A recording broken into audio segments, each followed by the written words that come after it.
Sabah. Elima diteruskan dengan laporan lintas langsung dari Pulau Mutiara, Laut Cina Selatan. Muhammad Randy Riki telah bersedia di Labuan. Teruskan. Rakan setugas di Studio 3 Angkasa Puri, terima kasih. Sempena sambutan Maulidur Rasul peringkat wilayah Persekutuan Labuan, bekas ahli Dewan Negara Dato' Yunus Kurus dianugerahkan tokoh Maulidur Rasul 1439 Hijrah 2017 Masihi.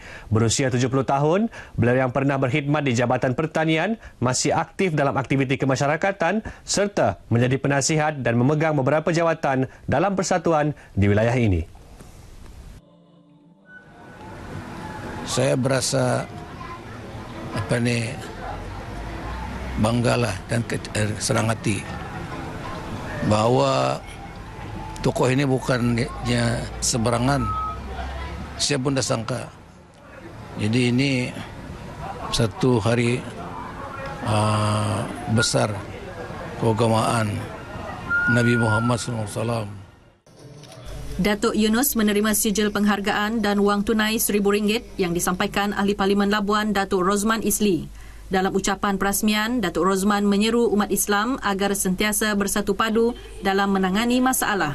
Beliau mahu masyarakat mencari persamaan dan bukan perbezaan yang mampu menggugat kesatuan yang dibina.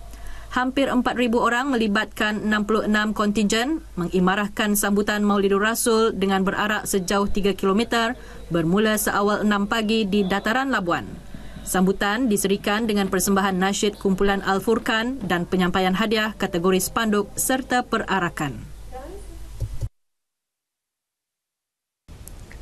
Hargai nyawa anda, patuhi peraturan jalan raya. Tema yang diangkat dalam program keselamatan jalan raya, anjuran Majlis Perwakilan Penduduk MPP Labuan. Penganjuran antara lain menekankan bahawa penguatkuasaan peraturan serta undang-undang jalan raya langkah mengurangkan kes kemalangan yang semakin meningkat. Serentak dengan itu juga, penduduk setempat terutamanya belia perlu membudayakan keselamatan jalan raya.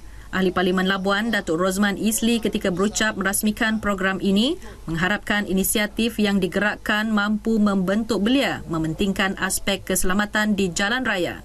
Program yang mendapat kerjasama Pemuda UMNO Labuan menarik penyertaan lebih 1,000 belia. Juga memupuk semangat kerjasama daripada semua penunggang-penunggang motosikal, nak kira yang besar ataupun yang kecil, untuk merealisasikan kempen kali ini. Harapan kami anak muda Yayasan Labuan, kalau boleh program ini dilanjutkanlah bila-bila masa dan masa yang sesuai, kami akan join lagi untuk mendengarkan taklimat-taklimat untuk pengguna-pengguna jalan raya. Malah bagi mereka yang membawa motosikal sendiri turut berpeluang mendapat minyak percuma. Walaupun cuti sekolah baru bermula, namun perancangan untuk anak-anak ke sesi persekolahan tahun depan terus dilaksana. Lebih 1,000 murid menerima bantuan masing-masing sumbangan Yayasan Wilayah Persekutuan menerusi program Ceria ke Sekolah. Bantuan disampaikan Ahli Parlimen Labuan Datuk Rosman Isli. Dalam ucapan perasmian, beliau mengakui sumbangan khusus untuk golongan memerlukan. Serentak dengan itu juga, pelbagai pihak di Pelawa menjalin kerjasama seperti ini bagi membantu masyarakat setempat. Sumbangan yang diterima secara tidak langsung menyuntik semangat bukan sahaja murid tetapi juga ibu bapa.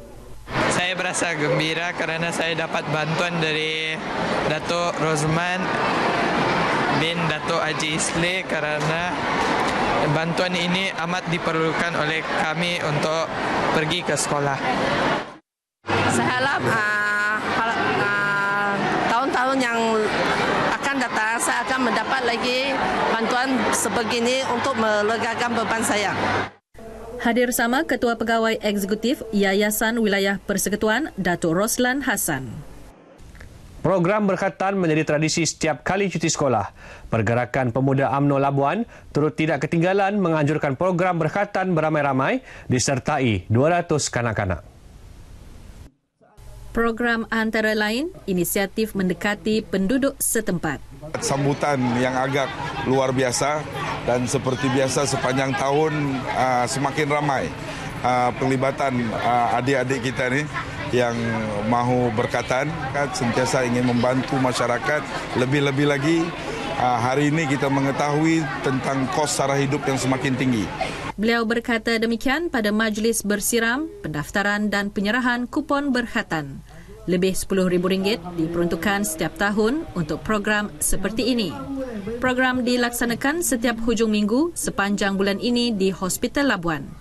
Hadir sama Ahli Majlis Penasihat Perbadanan Labuan merangkap Naib Ketua UMNO Labuan, Datuk Khalid Abdul Ghani. Setakat ini sahaja perkembangan dari wilayah Persekutuan Labuan. Kembali semula ke Angkasa Puri untuk laporan lain N5.